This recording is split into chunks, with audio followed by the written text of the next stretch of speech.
the Property Pod. Welcome to the Property Pod with Moneyweb. The property sector is an ever-changing sector. And in this podcast series, your host, Suren Naidu, chats to movers and shakers in the property industry. Hello and welcome to the Property Pod, South Africa's leading property investor podcast. My name is Suren Naidu, Deputy Editor at Moneyweb, and on this weekly show and vodcast more regularly going forward on Moneyweb's YouTube channel, we gain insider insights from leading executives, analysts, developers and entrepreneurs in the country's dynamic real estate sector. Now, I mentioned vodcast for a reason. You might have seen our first one go up this week.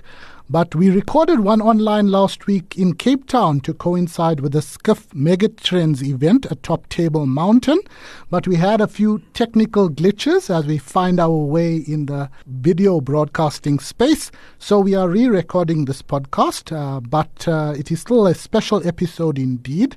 We are speaking to our latest guest from London. He was in Cape Town last week for the SCIF Megatrends event, and this was the first such event on African soil, so it might not come as a surprise that we have tourism in focus on the Property Pod in our latest episode. That is, Sandton-based investment company, the Millat Group, which is a major investor in hotels, coffee retail and property and other sectors, brought SCIF Megatrend event to Cape Town and South Africa. We are chatting to Millat Group founder and CEO about the event, as well as getting an update on the group's latest investments, growth and his thoughts about what it will take to bolster SA and African tourism to another level.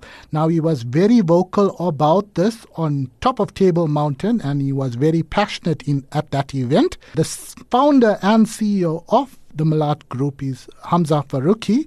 We last had him on the pod just over 4 years ago. That was just after COVID, and time indeed flies. Welcome back to the Property Pod, Hamza.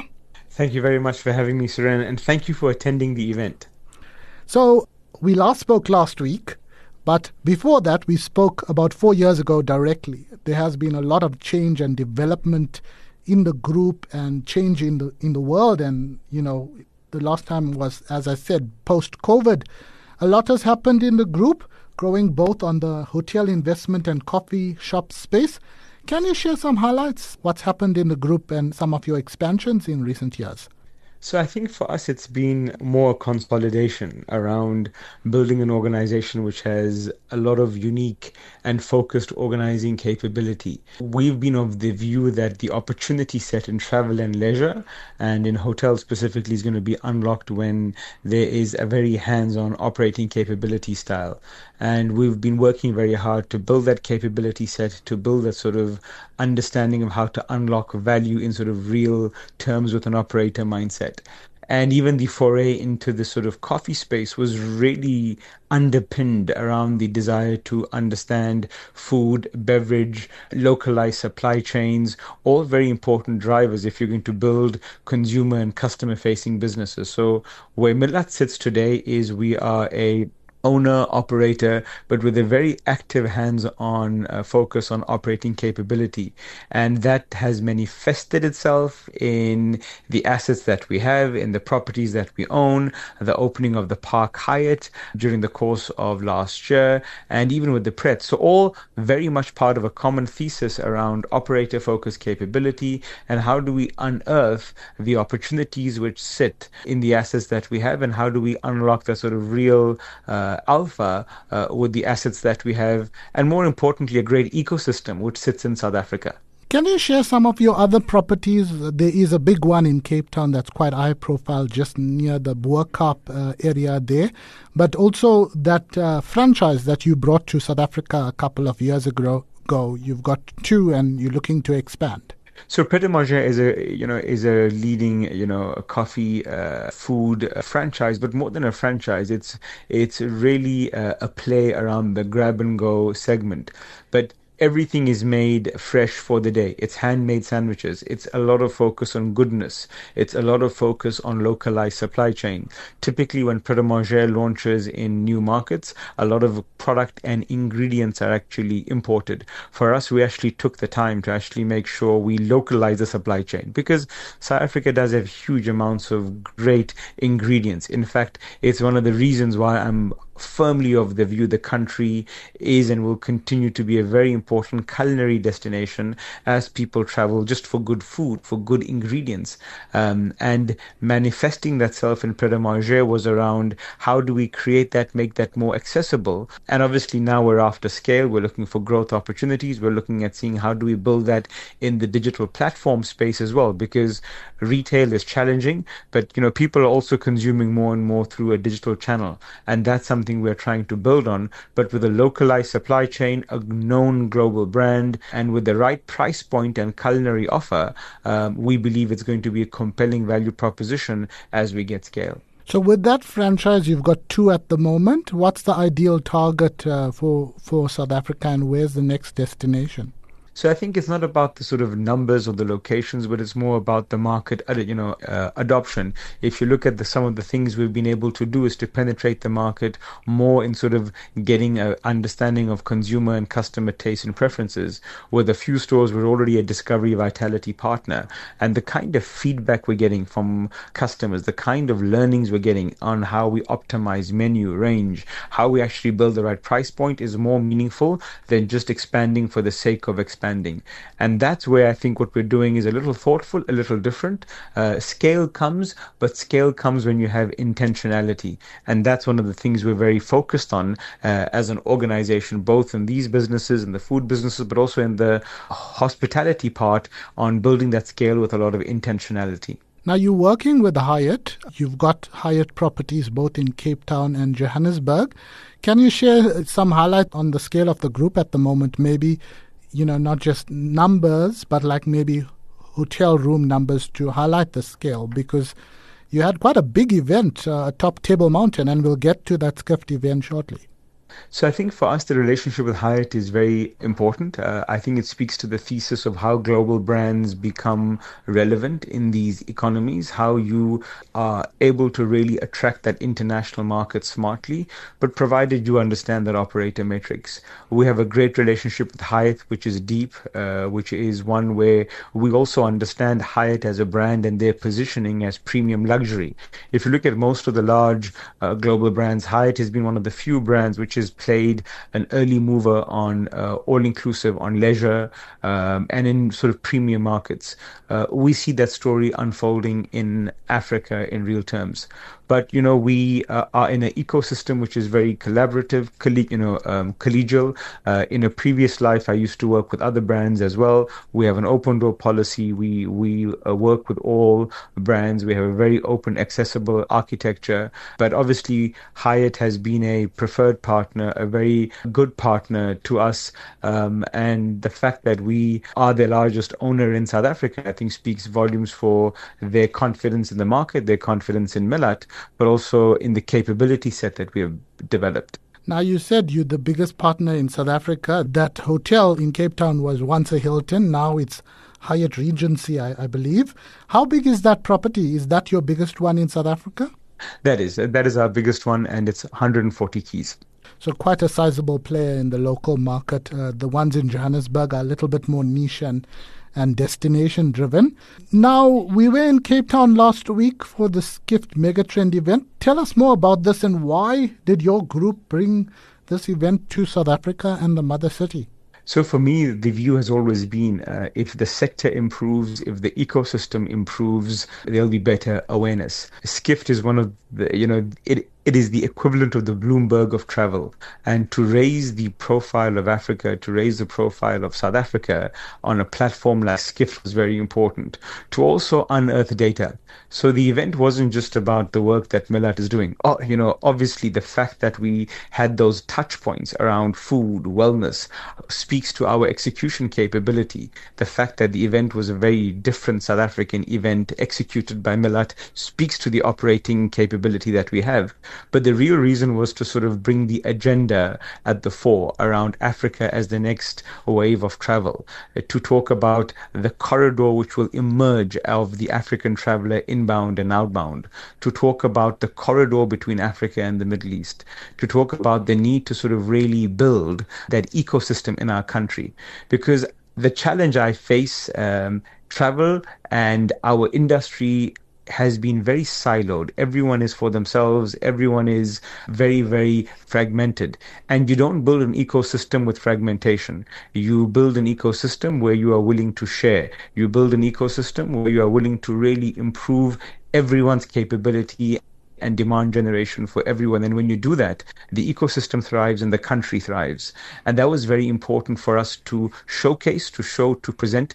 And what better than a brand like Skift, which is known as the independent voice of travel. So there were a lot of notes, and I'm really glad, Suren, that post the event, the kind of feedback we've had, the interest, and I think broader, sector interest has been fantastic. And those are the kind of conversations and debates, that we want them to go. You'll only improve an area and a sector when you are willing to look at debate. You'll only change a condition of an environment when you physically go out and start making the changes in yourself and in the others. And that was really my real vision and hope in bringing Skift to South Africa. Now, I don't want to put words in your mouth, but clearly the group is investing in tourism beyond just the bricks and mortar. The softer side, you talked about partnership in bringing the Skift event to South Africa.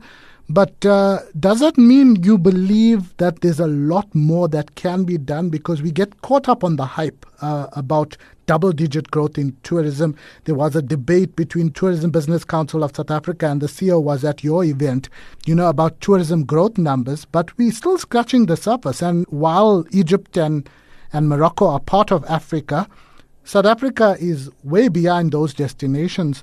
What's your thoughts on that? Not to put words in your mouth, but you were very vocal about a lot more needing to be done. And I think that needing to be done is around capability. It's about vision. It's about intentionality. I think South Africa has all of the God-given benefits of great weather, great food, and great people. But they need to be nurtured. They need to be shepherded. And I think there needs to be some intentionality. I am of the view that the private sector is actually carrying the tourism can. And that is my view, primarily because we do have a number of challenges in our own public sector ecosystem.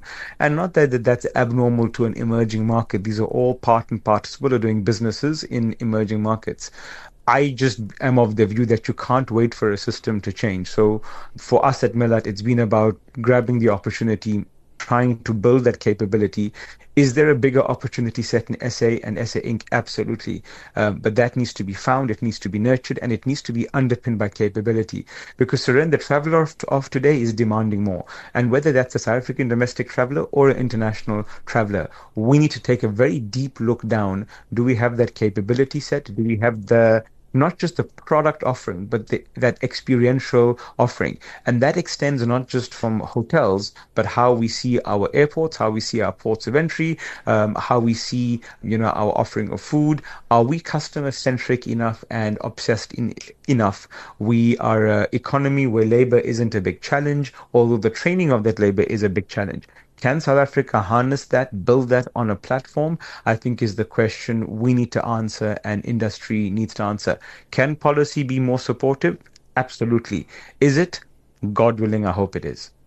So you talk about policy there, but you were also vocal on the airline side. What keeps you up at night? Is it access, or what is the big thing that's the biggest challenge in your view that's holding tourism back? So aviation, in my mind, especially for a country like South Africa where you don't have a national carrier, and it's very unlikely that you're going to see a resurgence of the national carrier, then you have to adopt an approach. How do I have an open architecture? If we're still going to find carriers who have limitations around bilaterals, slots, who are still limited with limited air traffic infrastructure, we're not going to grow. If you look at the UAE and other GCC markets, they ran an open skies policy. Africa had a view around building an open skies policy for an African framework. That hasn't happened. But most of the African carriers don't really have a aviation positioning, with the exception of what Ethiopia and Kenya have, all which are very compelling offerings, by the way, and actually help the ecosystem. But I think more needs to be done in South Africa in opening that.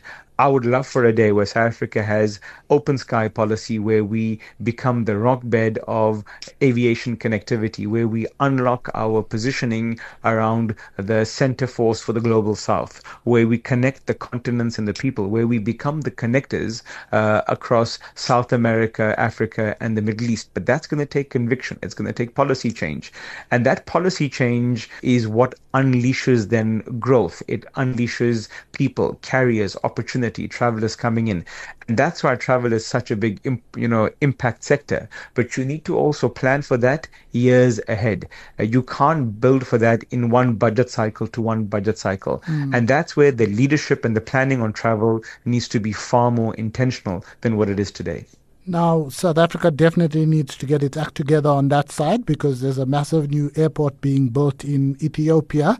But turning back to the Millat Group, what are you doing about it from an investment side? You have the Skift event, but what more can we look forward to as a group from that investment side? You mentioned, or you hinted at possible investment in the UAE, where you are from as well. Are you looking at further investment in Cape Town and across South Africa, or potentially other provinces and countries? So South Africa and Africa remain a very important geography for us, and it's now about finding the right scale, and we're looking at opportunities across the board and in the continent, but we're also looking at opportunities, in the Middle East. Saudi Arabia has been a great success story, and its focus around building a tourism ecosystem, and it's a market that we are spending a lot of time trying to understand and also build our operating capability sort of thesis, because you've got infrastructure in those countries, but no operating capability. And how do we build a operating platform which sits smartly at the intersection of real assets, tourism, travel, leisure, and capability is something that we are looking at, and a pipeline that we're really actively building. And now that we've really proven the sort of opportunity set and the capability, those are markets and opportunities we are looking at in real terms. So I discovered this. I didn't know that you're formerly from the UAE, but you're in London at the moment. Is there a deal coming up in London potentially, or is it just, meeting with business people all, in capitals like London to get the finance right and other things? Well, most of these global economic hubs are, important for the ecosystem, for the work that we do. So this happens to be one of those trips. But I was actually born in Swaziland, and the UAE today is a home. We have a base there, and family lives there. And the UAE has been a very important part of the learning and the ecosystem for what they've built. And just as a correction, my parents actually came as immigrants from Pakistan. But the UAE is a very important part of that ecosystem for who we are, what we've learned, together with the rest of the GCC. And I think that's probably what makes Millat very different, is our global outlook. And you can't be in this business if you don't carry a global outlook. It's one thing I think South Africa sorely requires in a number of operating businesses. And that's probably why we attract a lot of global brands when we execute our businesses and what we do. Hamza, we'll have to leave it there. Thanks for that insight right at the end. It's about globalization despite what's happening in the world at the moment. And it's good, you have immigrants in a way. Swaziland is right next door to South Africa, but you are creating a business not just in South Africa, but in other parts of the world. So, looking forward to an update soon on your latest hotel deals. I appreciate your time. Thank you, Suren. That was Hamza Faruqi, the founder and CEO of the Millat Group. Thanks for listening to the Moneyweb Property Pod with Suren Naidu. To listen to more episodes, go to moneyweb.co.za or the Moneyweb app and follow Moneyweb News for daily updates. Follow Suren on Twitter @Suren Naidu for more of his property industry content and other business stories. The Property Pod.